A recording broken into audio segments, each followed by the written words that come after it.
네, 안녕하세요. 반갑습니다. 오젠입니다. 오늘은 제약바이오 종목에 대해서 이 투자 팁을 좀 이야기하는 시간 가져보도록 하겠습니다. 오늘 보시면 이제 브릿지바이오라는 종목이 현재 이제 4연속 하한가를 가고 있거든요. 네, 그것도 뭐 몸뚱아리도 없어요. 그냥 다 점하한가입니다. 그리고 현재 기준으로 지금 방송하고 있는 현재 기준으로도 무려 2천만 주 이상이 쌓여 있기 때문에 하한가의 정도가 정말 심각하죠. 네, 하한가 이유는 이제 임상 실패죠.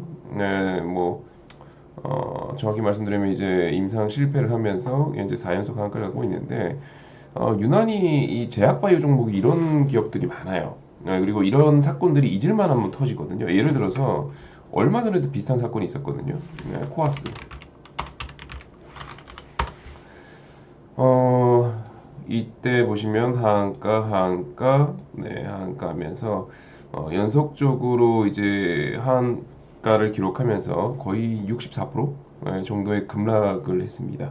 5거래 동안. 이 친구도 당시 이제 루게릭병 치료제 임상 실패를 하면서 이렇게 급락을 했었고요. 아마 브릿지바이오도 비슷한 행보를 보이게 될 것 같아요. 근데 종종 이제 이런 기업들이 등장을 하거든요. 예를 들어 옛날 거 유명한 걸로 치자면 신라젠 같은 거. 신라젠이 2019년도였죠. 네. 이때 이제 급락을 해버렸었고요.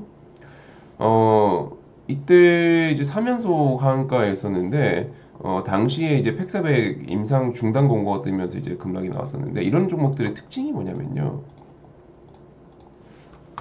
이 제약바이오 투자하실 때 요 정도 구도는 머릿속에 좀 이해를 하고 투자를 하셔야 요런 지뢰받는 거를 피하실 수 있거나 아니면 피해를 좀 최소화하실 수 있을 거예요. 뭐 보시면 지금도 그렇지만 신라젠 같은 경우는 매출액이 이렇다 할 게 없어요. 영업이익도 이렇다 할 게 없어요. 그렇죠? 적자가 연속되고 있는 기업입니다. 그때도 그랬고 지금도 그래요. 또 하나 볼까요? 코아스. 코스닥도 보시게 되면은 네, 적자가 연속되고 있는 기업입니다. 그렇죠? 또 하나 볼까요? 브릿지바이오 보시면 네, 적자가 연속되고 있는 기업입니다. 얘네들은요, 저는 개인적으로는 우리나라 이 상장 시스템이 되게 잘못되었다고 생각을 하는데, 얘네들의 이제 공통된 특징이 뭐냐면, 당장 적자가 연속되고 있어요. 적자가 연속되고 있습니다.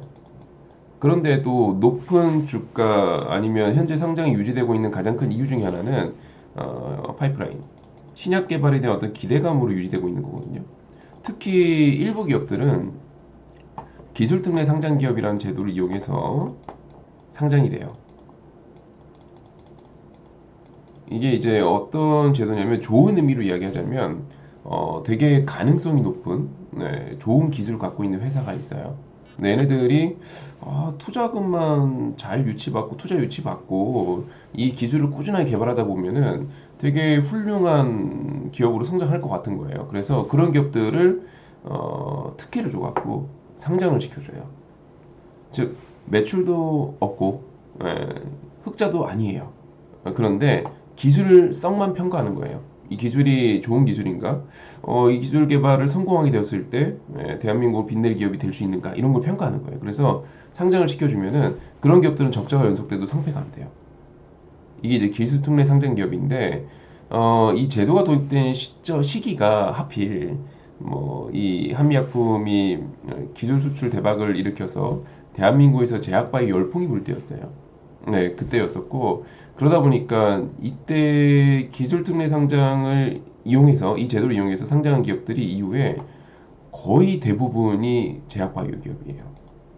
아닌 기업들도 있긴 한데 대부분이요. 90% 이상입니다.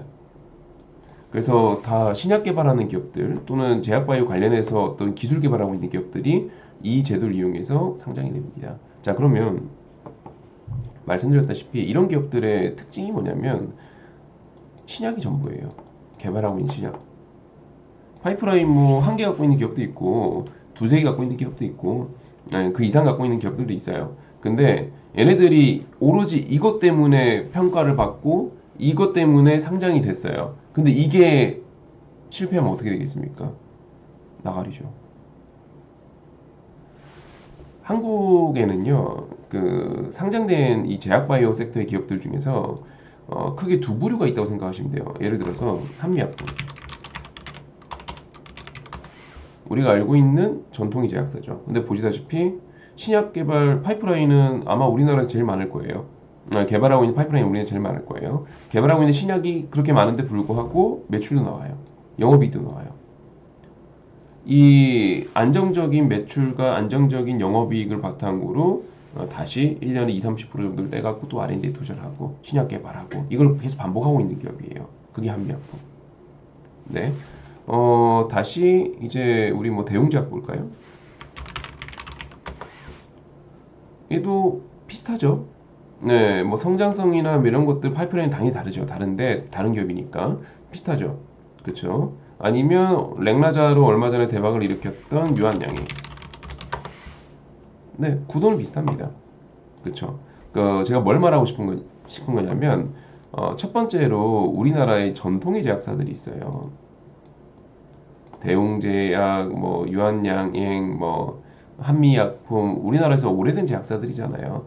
얘네들은 안정적인 매출, 뭐 녹십자도 마찬가지고요. 안정적인 매출 그리고 안정적인 이익을 바탕으로 거기서 발생하는 어떤 돈을 갖고 네, 신약 개발합니다. 그래서 얘네들은 사실 임상 실패라는 어떤 소식이 들린다고 하더라도 내지는 임상에 대한 어떤 부정적 데이터가 발표된다고 하더라도 주가 하락은 해요. 당연히 하락은 합니다. 근데 저런 식으로 막 4연속 하한가 5연속 하한가 가진 않아요. 근데 그렇지 않고 오로지 신약만 바라보면서 상장된 약간 부실한 제약사들이 있어요. 아까 보셨다시피 매출액도 미비하고요. 영업이익은 당연히 적자고요. 그게 연속되고 있는데 이 신약 개발이라는 게 1, 2년 만에 개발할 수 있는 게 아니잖아요. 보통은 이제 뭐 진짜 짧으면 5년, 길면 뭐 10년 이렇게 바라보면서 이제 개발에 들어가는 게 신약인데, 근데 얘네들이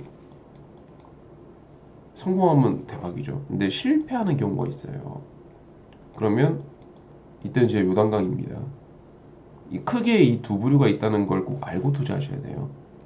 그래서 오로지 신약만 바라보고 유지되고 있는 기업들이 있어요. 걔네들은 리스크가 당연히 있습니다. 네, 리스크 당연히 있습니다. 성공했을 때는 당연히 폭등이고요.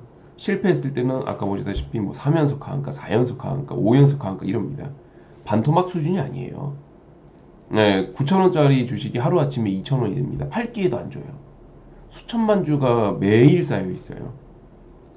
그게 한두 번 있었던 일이 아니거든요. 그래서 여러분들 주식 투자하실 때는 크게 두 부류가 있다 보시면 되겠고, 지금은 이런 게 이제 시간이 좀 지나서, 네, 시간이 좀 지나서 신약 개발을 하던 기업이지만 안정화된 기업들이 있어요. 예를 들어서 뭐 SK바이오파, 재무치 한번 보여드릴까요?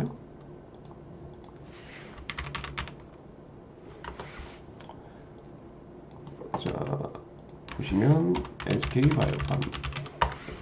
얘도 신약 개발하던 회사이기 때문에 예전에는 상태가 안 좋았어요.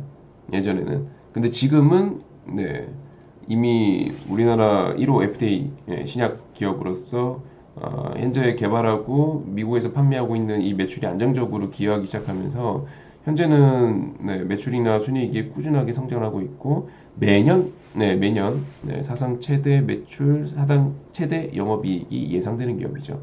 네, 아니면 뭐 알테오젠, 셀트리온 뭐 예전에 다 네, 상태가 안 좋았던 애들이잖아요. 근데 지금은 안정적으로. 네, 그래서 이렇게 좀 구분해서 투자해야 된다라는 걸 좀 참고해 주시면 좋겠고요. 브릿지도 뭐 차트가 이렇게 이뻤는데, 예, 그렇죠. 차트가 이렇게 이뻤는데 뭐 탈출기를 안 줘요. 네, 이렇게 지금 찍혀 있는 상황인데 일단 오늘 이 2천만 주대가 안 풀려요. 오늘 보고 있는데 안 풀리는데 풀리게 되면 아마 이런 느낌으로 차트는 흘러갈 거예요. 예전에도 많은 기업들이 그랬던 것처럼 네, 급락 이후에 횡보하면서 이제 공부하는 그런 이제 흐름들을 보이게 될 건데 일단은 이렇게 봐주셔야 돼요. 일단 임상 데이터가 좋지 않게 나왔기 때문에 앞으로도 투자 유치가 쉽지 않을 거예요. 예, 쉽지 않을 거여서 풀리면 탈출하는 게 맞습니다. 네, 풀림 탈출하는 게 맞습니다. 뭐 이런저런 이야기들을 하실 수 있는데 특히 안 좋은 악재 같은 기업들에 대해서 제가 이렇게 부정적 영상을 찍게 되면은 뭐 안 좋은 이야기 하시는 분들이 있는데 어쩔 수 없습니다. 네, 풀리면 탈출하시기 맞을 것 같고 제약바이오를 좀 안전하게 투자하고 싶다라고 하신다면 아까 말씀드린 것처럼 좀 전통의 제약사 아니면 신약 개발에 대해서 아니면 이 기술 개발에 대해서 검증된 회사들 뭐 알테오젠이나 아니면 SK바이오팜이나 이런 기업들에 대한 투자를 하시는 게 좀 더 안전합니다. 근데 오로지 신약 파이브라인 한두 개, 두세 개만 바라보고 당장 막 적자가 막 이어지고 있는 기업들은 리스크가 좀 있어요. 네, 요런 것들을 네, 감당하셔야 되기 때문에 뭐 비중적으로 뭐 좀 작은 비중을 투자하신다던가 네, 고비중을 투자하기에는 리스크가 있어서 저도 피하는 방법입니다. 네, 참고해 주시고요. 제약바에 투자하실 때는 내가 투자한 기업들이 어떤 카테고리에 해당되는가는 한번 좀 생각해 보시면서 투자해 보시는 걸 추천드립니다. 이번 영상은 여기까지 하도록 하겠습니다.